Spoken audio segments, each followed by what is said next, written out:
Bismillahirrahmanirrahim. Assalamualaikum warahmatullahi wabarakatuh.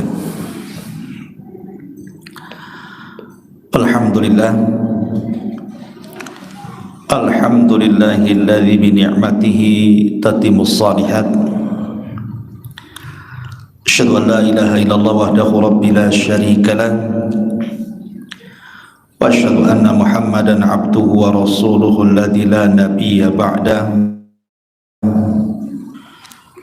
Rabbi shrah li sadri wa yassir li amri wahlul 'uqdatam min lisani yafqahu qawli, amma ba'du.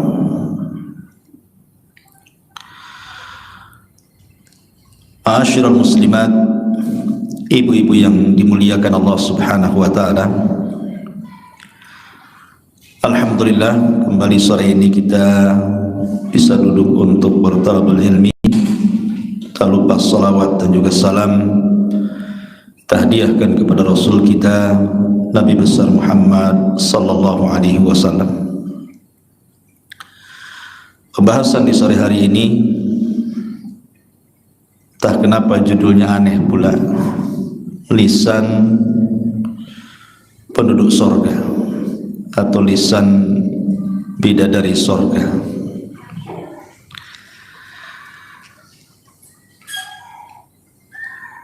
Di dalam hadis Nabi sallallahu alaihi wasallam, dalam hadis qudsi Rasul mengatakan, a'dadtu li ibadis salihin ma la 'ainun ra'at wa la udhunun sami'at wa la khatara 'ala qalbi bashar. Kata Nabi sallallahu alaihi wasallam, Allah berfirman, aku telah peruntukkan untuk hamba-hambaku yang saleh, baik laki-laki ataupun perempuan, kenikmatan yang tidak pernah dilihat mata, didengar telinga, terlintas pun tidak bisa.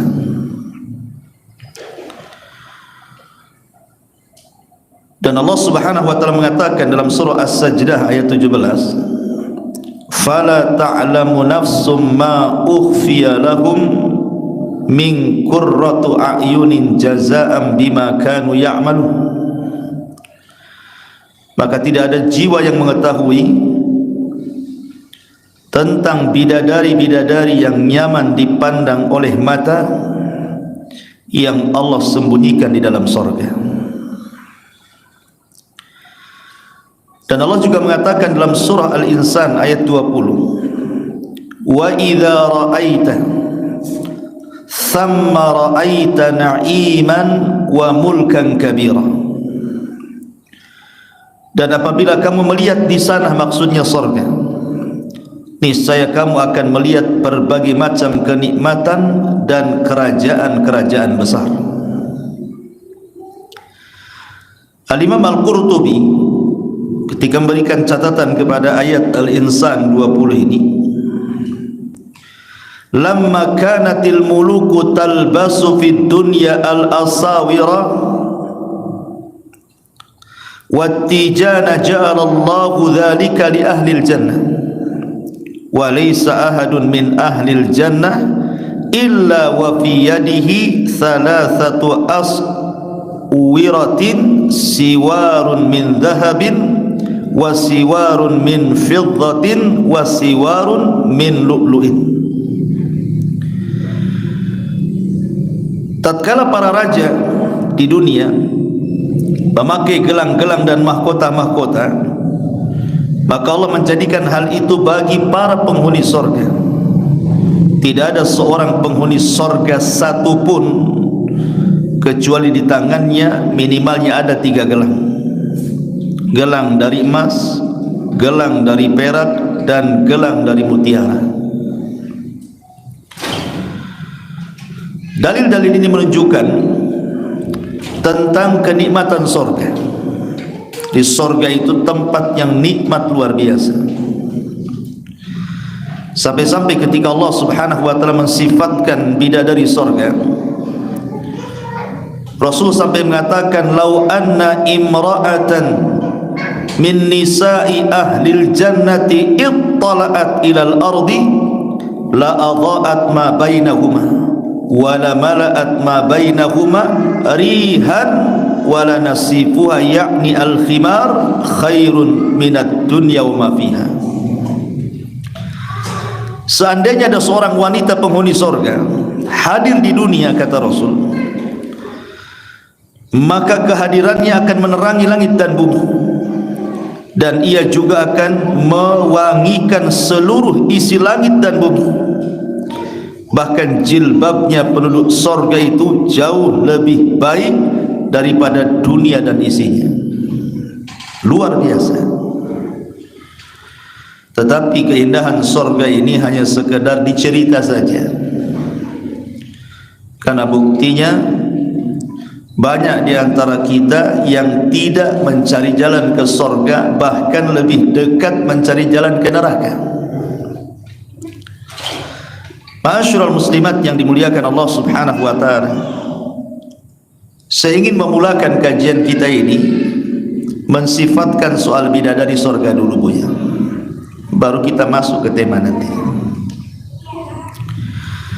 Di dalam Al-Quran surah Al-Baqarah ayat 25, Allah mengatakan walahum fiha azwajum mutahharatun.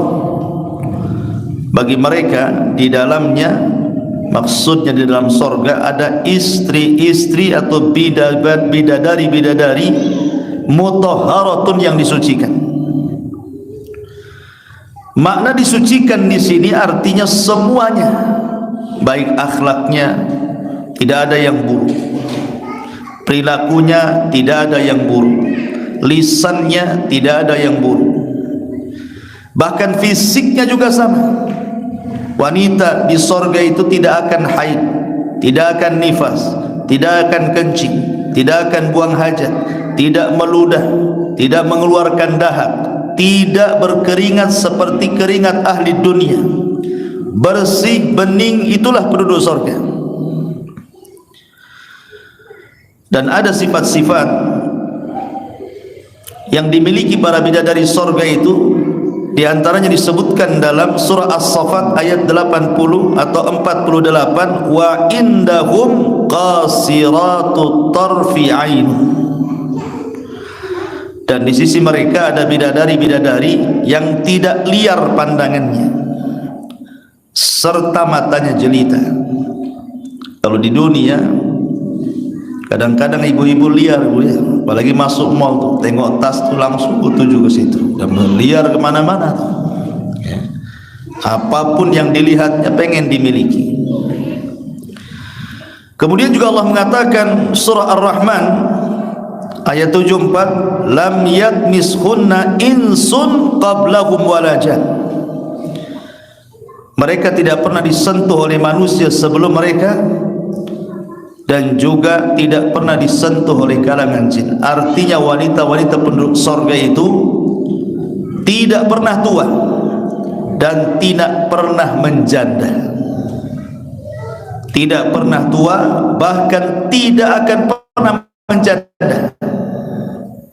Di zaman Rasul ada seorang nenek-nenek sudah tua datang kepada Nabi, ya Rasulullah, apakah orang seperti saya bisa masuk surga? Kata Nabi SAW, maaf nek, di surga itu tak ada nenek-nenek. Nangis pula nenek ini, disangka dia tak bisa masuk surga, pergi dia sambil nangis. Maka Nabi SAW mengutus kepada seseorang, sampaikan kepada nenek itu, salah paham dia. Maksud saya, kata Rasulullah, di surga itu tidak ada nenek-nenek, karena Allah mengatakan inna ansha'nahunna insha'an wa ja'alnahunna abkaran uruban atraban. Kami jadikan mereka perawan, mereka gadis lagi, dan mereka tidak akan pernah menjanda. Semua wanita di sana ada pasangan. Nanti ada pembahasannya. Bagaimana wanita-wanita dunia yang ditinggal mati suaminya, apakah akan balik lagi ke suaminya di surga? Kalau dua-duanya masuk surga, Bagaimana pula yang bercerai dengan suaminya, apakah dia akan berjumpa lagi dengan suaminya di sorga? Bagaimana wanita yang tidak pernah menikah sama sekali? Dan begitu seterusnya, ada hukum-hukumnya itu. Kemudian juga Allah mengatakan dalam surah Ar-Rahman juga ayat 70-nya, fihinna khairatun hisan. Di dalam sorga itu ada bidadari-bidadari yang baik-baik lagi cantik-cantik. Di dunia, Bu, kalau ingin cantik itu modalnya banyak kan, Bu? Belum make upnya, bedaknya, lipstiknya, macam-macamnya. Oh, di kota itu ya mesti ke salonnya, ke saunanya. Kadang-kadang yang punya duit itu sampai ke dokter kecantikan itu, silikon sana, silikon sini, macam-macam. Modalnya besar kalau di dunia itu. Orang pengen cantik. Makanya kalau ibu dibilang kurang cantik sama suaminya, minta uang banyak-banyak sama suaminya. Saya bisa cantik. Gitu ya. Ya Bu ya. Ma'asyiral muslimat yang dimuliakan Allah Subhanahu wa taala, tapi di sorga itu enggak ada modal. Setiap harinya ibu itu bukan makin jelek, makin cantik. Karena nikmat sorga itu yazdad wa yazdad, bertambah dan bertambah. Semakin hari bertambah, semakin hari bertambah. Kalau di dunia nikmat itu kan semakin hari berkurang, Bu. Coba ibu nanti usia sudah 50 tahun ngaca, Bu. Nah sekarang ngaca duluan, nanti setelah 50 tahun ngaca lagi. Apa enggak jatuh semua? Alisnya jatuh, pipinya jatuh, semua serba jatuh. Udah tak cantik lagi. Karena di dunia ini mau tidak mau orang itu akan berubah. Mau tidak mau, semakin tua itu pasti berubah. Itu sudah kodrat manusia di dunia. Tapi di sorga itu tidak ada. Hari-hari makin cantik, makin cantik. Makanya ada hadis yang bercerita tentang sukul jannah, hadis tentang pasar sorga. Ada pasar usaha di sorga? Ada. Apa pasar kayak pasar Tarempa? Bukan. Jadi di sorga itu pasarnya bukan untuk jual beli. Sorga itu pasarnya untuk berjumpa dengan teman-teman di dunia yang sama-sama masuk sorga. Setiap pekan itu nanti ketemu tuh dengan kawan-kawannya, berbincang-bincang di pasar itu, nostalgia tentang kehidupan dunia. Oh dulu saya pernah rihlah sana sini, ingat gak? Oh ingatlah kan itu. Lah ketika kemudian sebelum pulang, maka datang angin yang akan menerpa setiap wajah dan badan penduduk sorga. Tiba-tiba angin yang membawa debu itu menjadikan berubah semuanya. Badannya berubah, mukanya berubah, kekuatannya berubah. Ketika sampai di rumahnya, maka masing-masing heran. Si suami melihat istrinya mengatakan, sungguh engkau ditinggal sebentar saja semakin cantik. Si istri mengatakan kepada si suami, laqad izdaztum husnan wa jamala. Engkau juga sama, makin ganteng, makin kuat. Setiap hari seperti itu. Itulah penduduk sorga. Kalau masuk pasar makin ganteng. Coba di sini masuk pasar nggak ganteng, makin stres kan itu ya. Banyak nggak kebeli. Ya, ma'asyiral muslimat yang dimuliakan Allah Azza wa Jalla.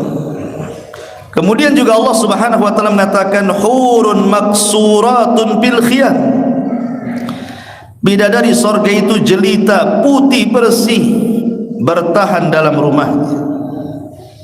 Jadi kalau sekarang kulit ibu-ibu hitam, gak usah sedih, Bu. Nanti masuk sorga putih sendiri itu. Kadang orang gara-gara kulit saja kurang pede itu. Jadi ada orang-orang yang sengaja pakai jilbab syar'i, pakai cadar supaya tak nampak kulitnya, bukan kan nutup aurat kan gitu ya. Karena ada orang yang merasa jatuh gitu ya.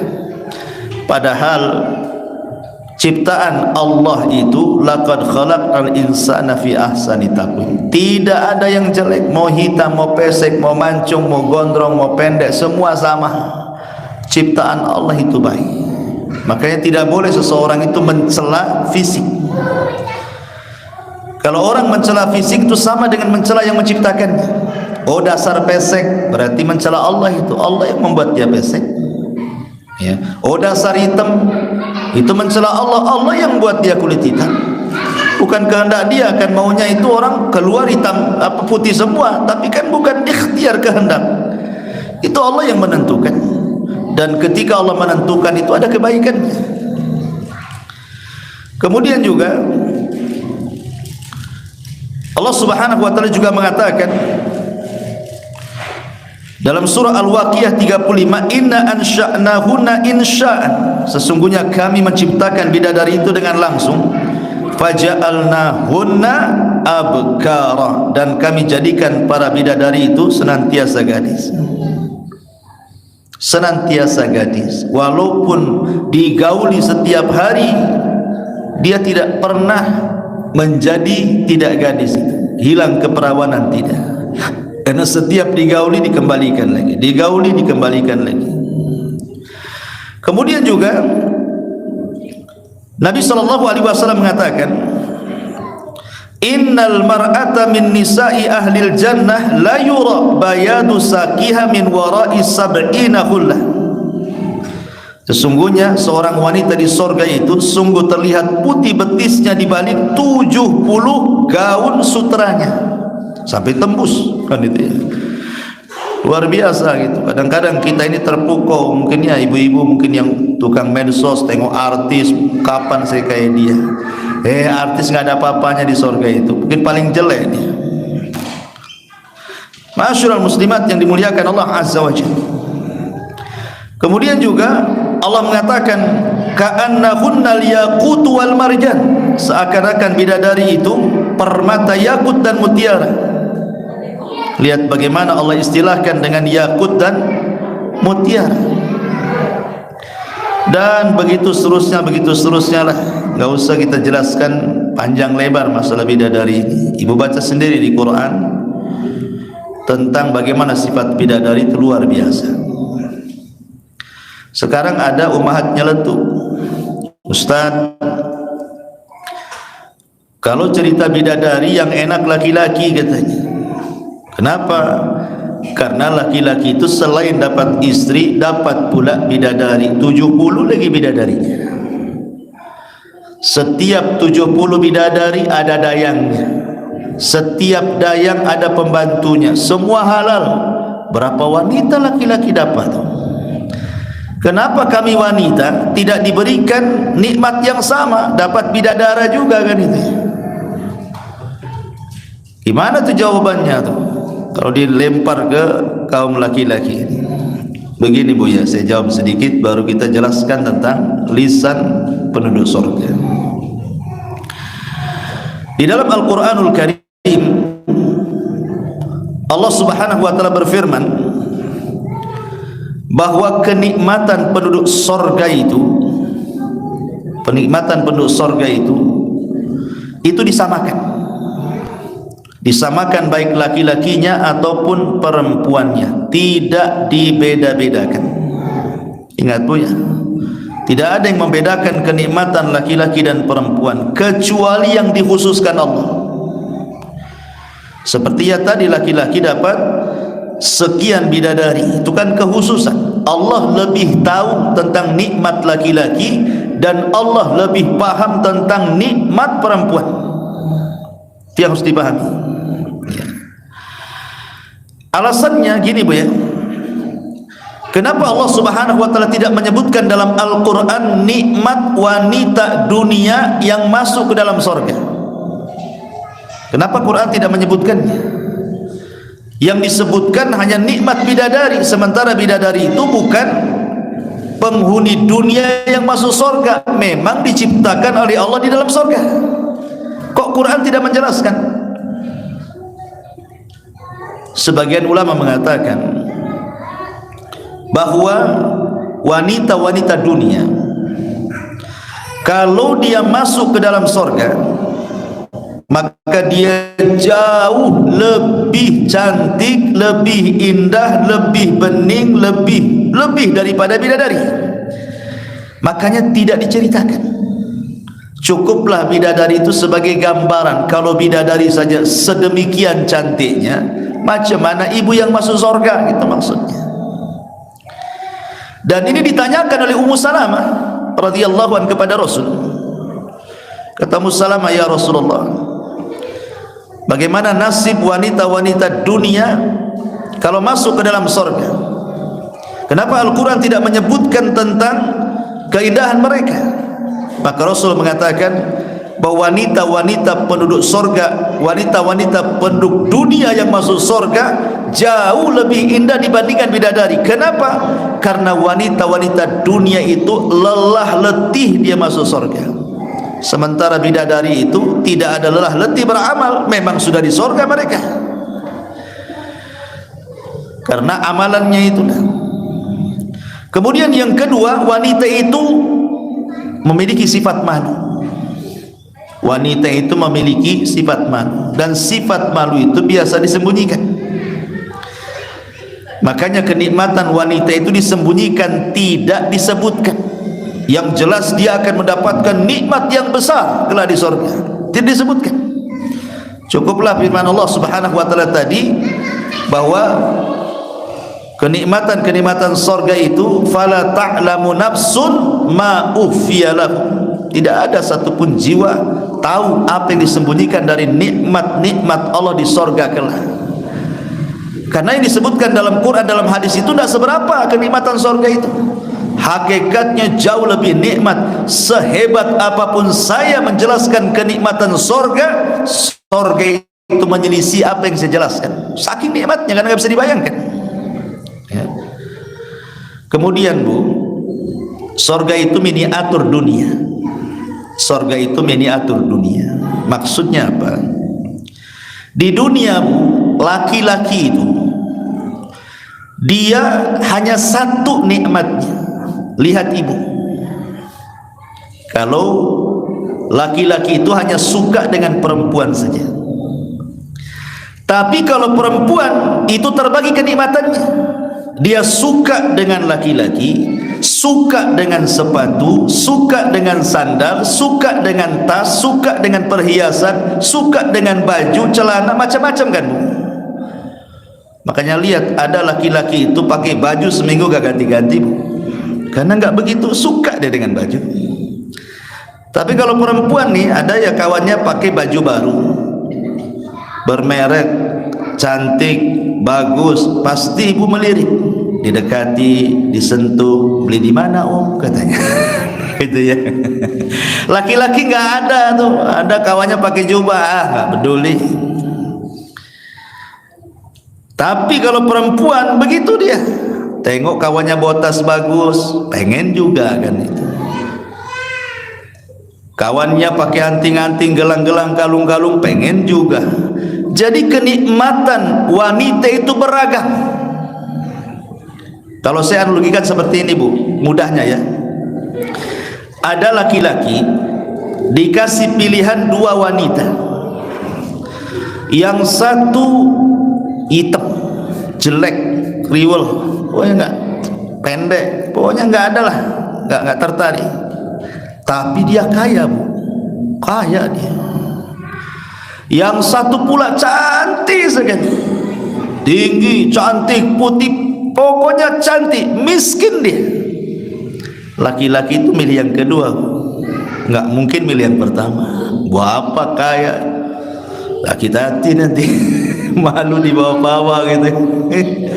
Coba kita balik Bu, ibu dikasih dua laki-laki, yang satu ganteng luar biasa, yang satu jelek. Yang jelek ini miliarder, rumahnya banyak, gajinya ratusan juta, apapun yang ibu mau per bulannya ratusan juta. Yang satu pula ganteng-ganteng nganggur, tak punya duit, hutang banyak, dikejar debt collector. Kira-kira milih mana Bu? Gitu ya. Pasti ibu milih yang jelek, yang penting kaya. Dari analogi ini saja kita sudah tahu bahwa kenikmatan di dunia saja sudah beda tuh. Makanya kenapa di sorga juga demikian, ada kenikmatan itu yang luar biasa. Makanya di sorga itu tidak ada kecemburuan Bu, karena ibu itu cantik terus. Karena ibu cantik terus, bahkan lebih cantik di antara bidadari sorga, makanya tidak akan cemburu. Tapi kalau di dunia nih, suami berpoligami dapat istri muda, ibu pula sudah tua, jelek pula kan gitu, pasti cemburu tuh. Poligami kok cari yang kayak gini, yang sama-sama tua lah saya sama saya banget. Gitu ya. Karena di dunia ini pasti tua sih masalahnya. Jadi makanya di surga itu nggak ada apalagi ketika orang masuk surga itu mau sudah dicabut kecemburuannya kan. Wa naza'na ma fi sudurihim min ghillin ikhwana. Kami cabut perasaan penyakit-penyakit hati itu sehingga nggak akan cemburu lagi. Karena kenikmatannya dengan laki-laki itu dilupakan, ada nikmat yang jauh lebih besar bagi wanita itu. Ma'asyiral muslimat yang dimuliakan Allah Azza wa Jalla. Kemudian juga apapun yang dikehendaki di surga itu pasti ibu dapat. Di dunia bu, terkadang ibu punya kehendak dan belum tentu dikabulkan kan bu. Minta sama suami, tolonglah bang, orang sebelah itu baju bagus, tas bagus, gelang-gelang, anting-anting, kapan lah saya dikasih katanya, asibok kresek sana sini katanya. Belum tentu dikabulkan suami kan bu. Ibu punya kehendak itu belum tentu dikabulkan suami. Paling suami paling tinggi, ya nanti nabung dulu, sabar kan itu. Macam-macam jawabannya. Tapi di sorga itu keinginan ibu dilaksanakan, ada semua. Apapun yang kita kehendaki Allah kabulkan. Pertanyaan, di sorga bisa hamil nggak Ustaz saya? Bisa punya anak nggak di sorga? Kata ulama mengatakan penduduk sorga itu tidak akan hamil. Penduduk sorga itu tidak akan punya anak. Penduduk sorga itu hanya senang-senang saja sama suaminya, tapi tak punya anak. Kenapa demikian? Begini bu ya, anak di dunia itu berapa tahun lah lucu-lucunya? Coba bu, 3 tahun masih lucu lah kan, 4, 5, itu kalau udah 7 tahun nyebelin tuh, udah mulai nakal dia. Kalau sudah belasan tahun kurang ajar tuh, kasih tahu tak mau, apalagi usia-usia SMP, tuh degil-degilnya tuh.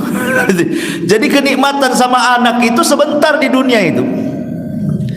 Tapi di sorga itu walaupun ibu ndak punya nggak mengandung, nggak melahirkan, ada anak-anak juga di sana. Anak-anak orang kafir yang mati masuk sorga, anak-anaknya orang yang beriman gitu ya. Makanya Allah mengatakan dalam Al-Quran itu, yatufuna alaihim wildanun mukhalladun.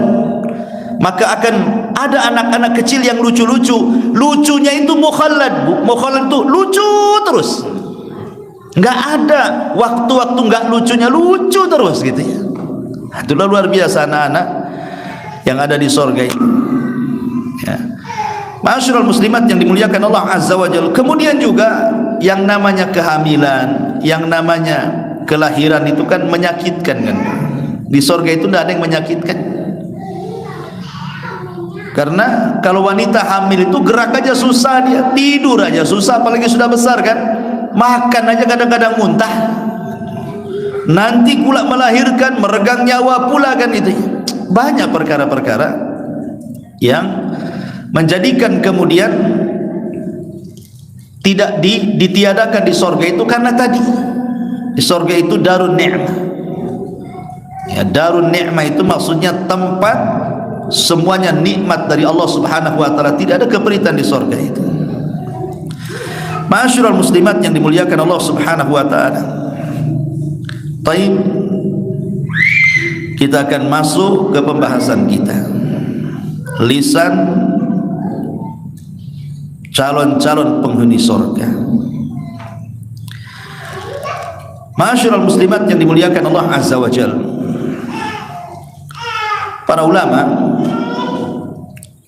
mengatakan bahwa kebanyakan orang masuk ke dalam neraka itu disebabkan lisan.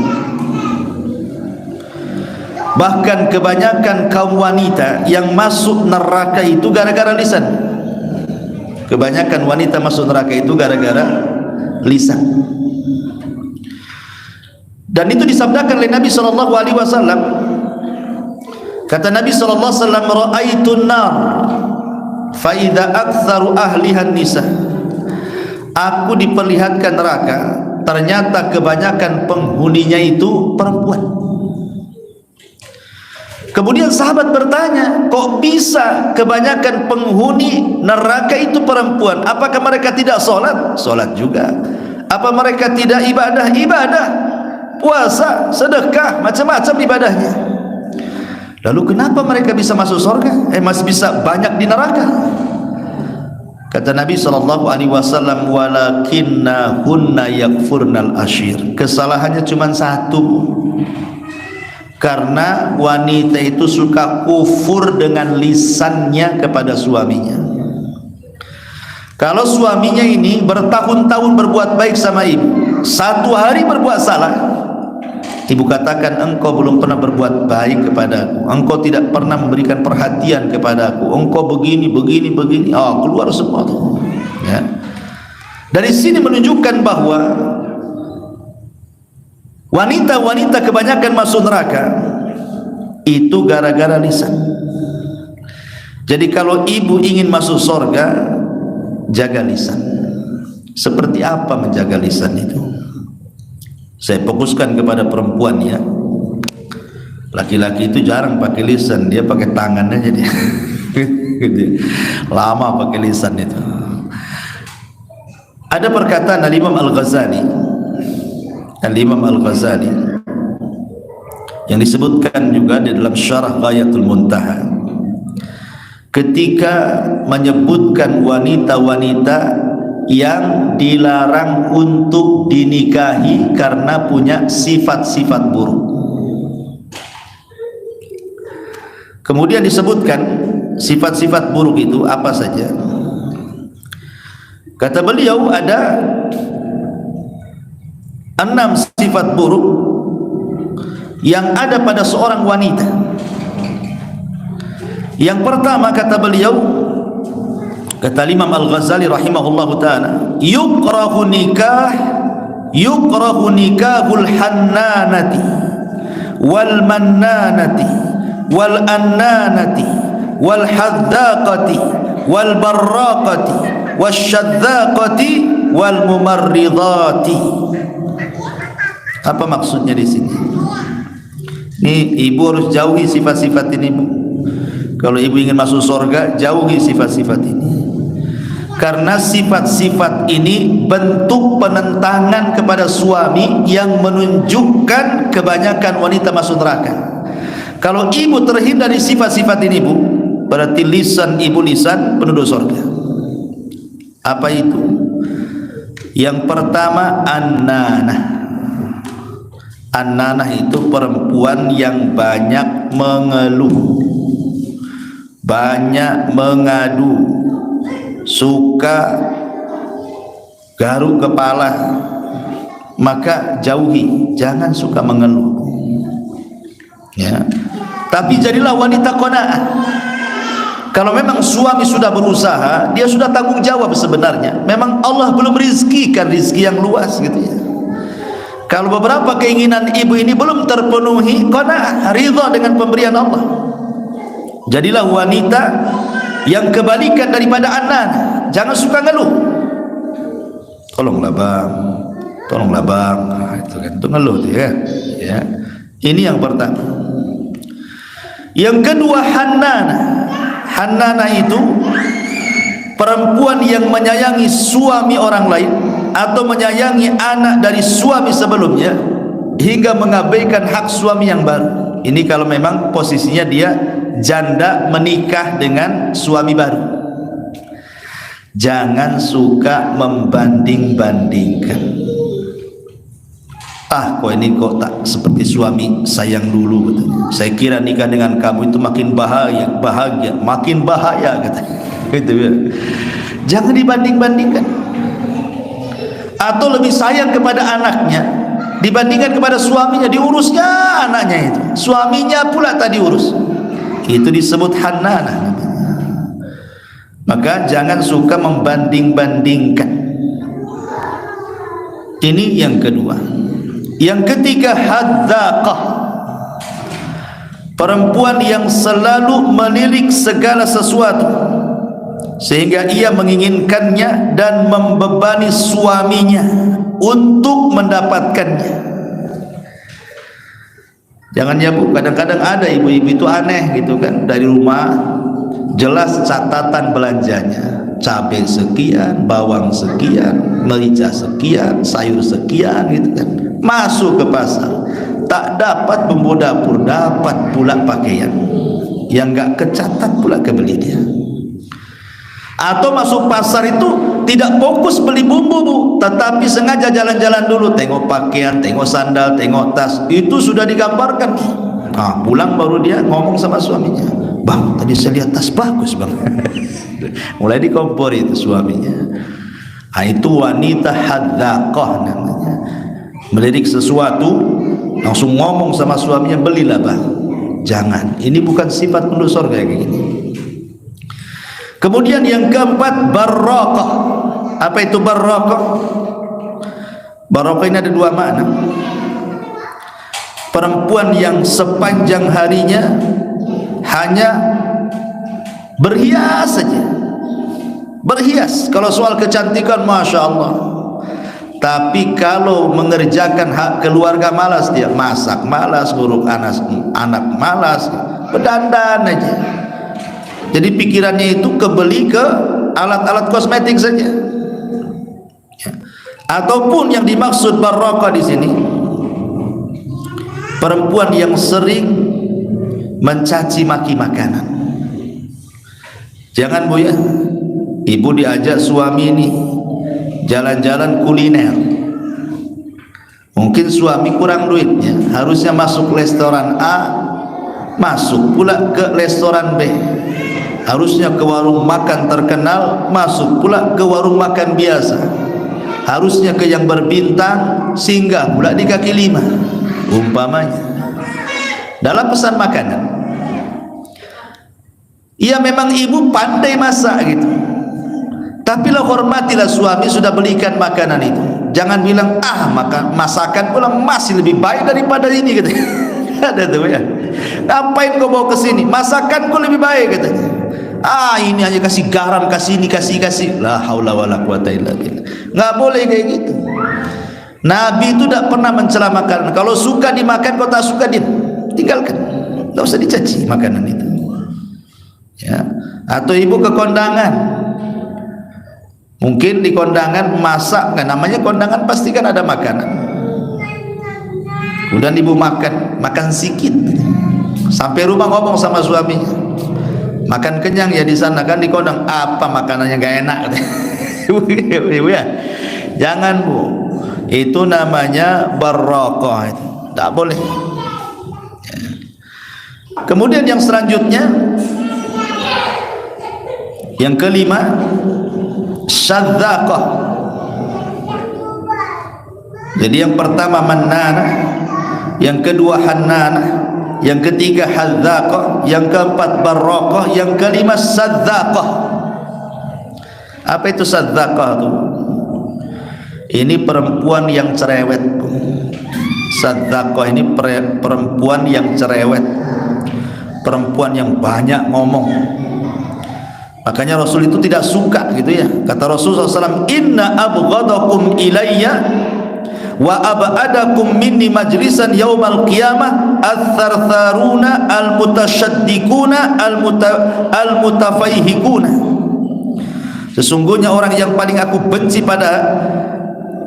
sesungguhnya yang paling aku benci dan paling jauh tempat dudukku kelak pada hari kiamat denganku adalah seseorang yang banyak berceloteh, orang-orang yang gemar bicara, dan al-mutafaihikun. Di sini dijelaskan. Jadi sadzaqah itu Bu, mungkin kalau kasarnya mulut ember lah gitu, mungkin bahasa kitanya ya. Dasar mulut ember gitu. Maksudnya banyak ngomong gitu.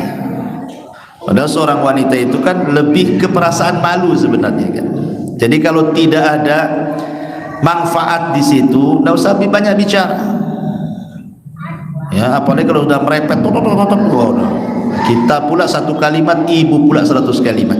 Ya, jadi itu tidak suka yang seperti ini Rasul. Ini disebut dengan sadzaqah yang kelima.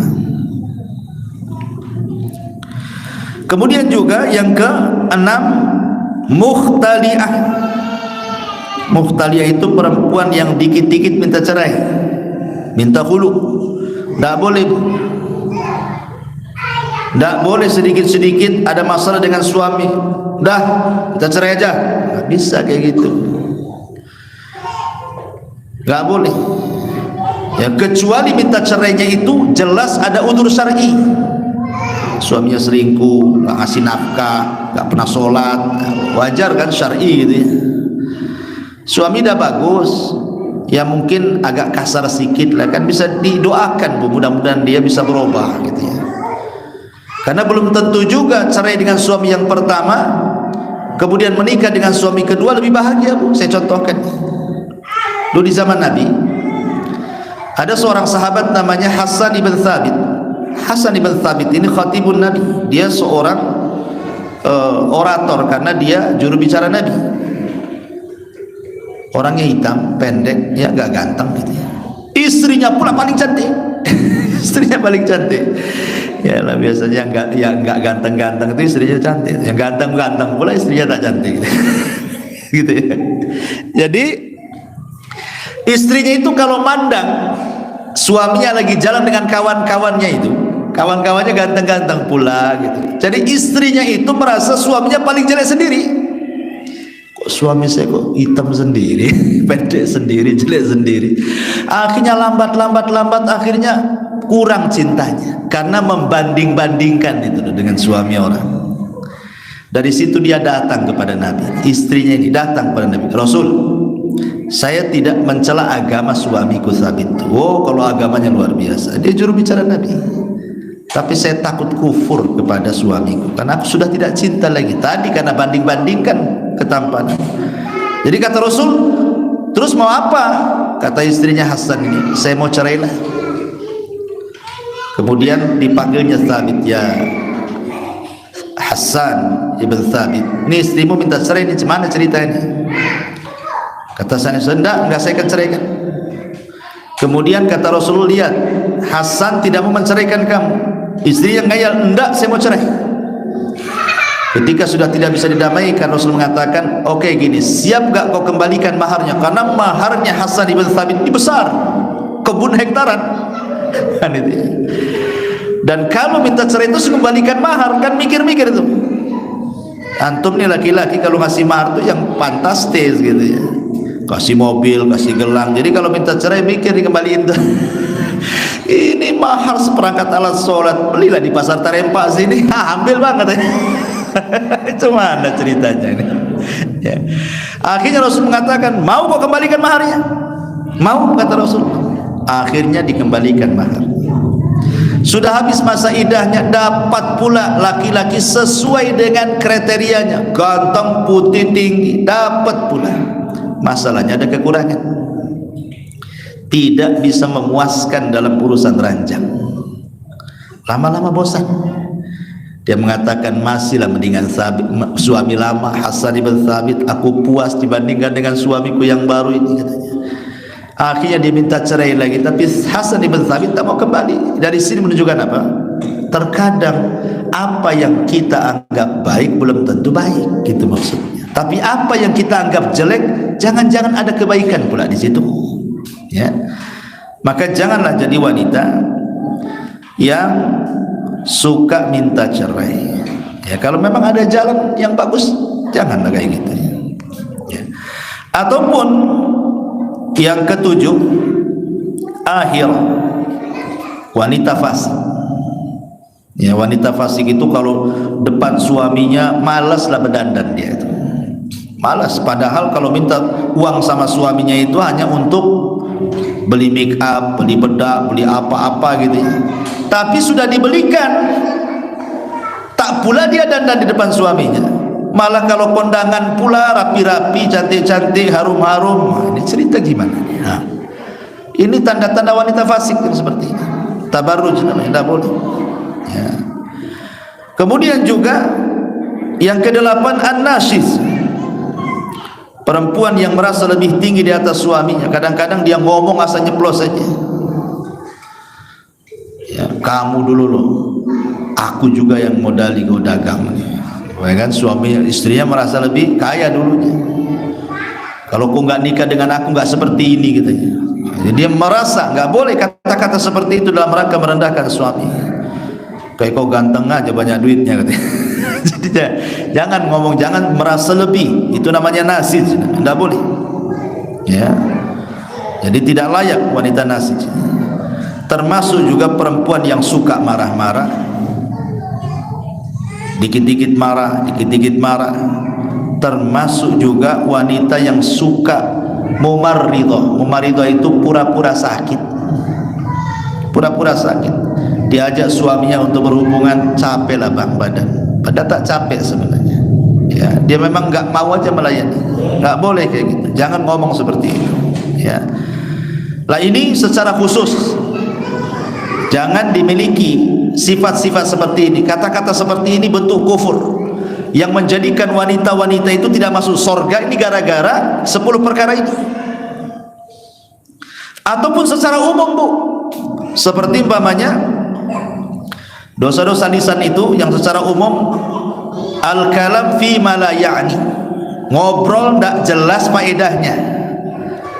Ibu datang ke tetangga, awalnya bagus, entah mau keperluan apa gitu, sudah duduk lama ngobrol nggak jelas, ngalor ngidul ngetan ngulon tuh nggak jelas apa manfaatnya gitu, ngabisin waktu aja.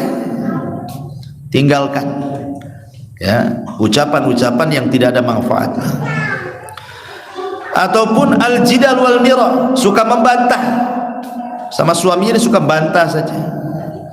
Pas suaminya nasihati baik-baik, dibantahnya dia. Ya. Ataupun al-ghibah, yang ma'ruf ya ghibah lah, itu yang banyak dilakukan perempuan tuh ghibah. Makanya Rasul itu kalau menyebutkan dosa ghibah, yang dicontohkan bukan laki-laki, yang dicontohkan itu perempuan. Jadi Rasul itu ketika menjelaskan dosa ghibah, contohnya itu ibu-ibu.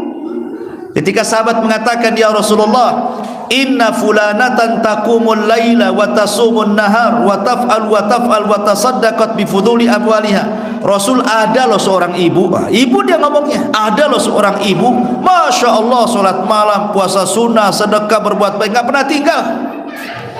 Kekurangannya satu Nabi, walakin tu'dhi jiranaha bilisaniha, tapi lisannya itu ngeri, setajam silet katar, ngomong itu tersakiti semua. Apa kata Rasul? Percuma tuh amalan-amalannya. Wanita itu layak masuk neraka. Lah, ya.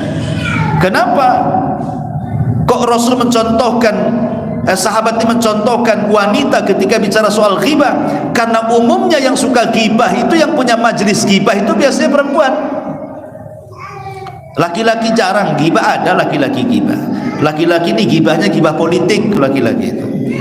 Itulah ghibahnya politik. Kalau perempuan kan nggak mau cerita politik.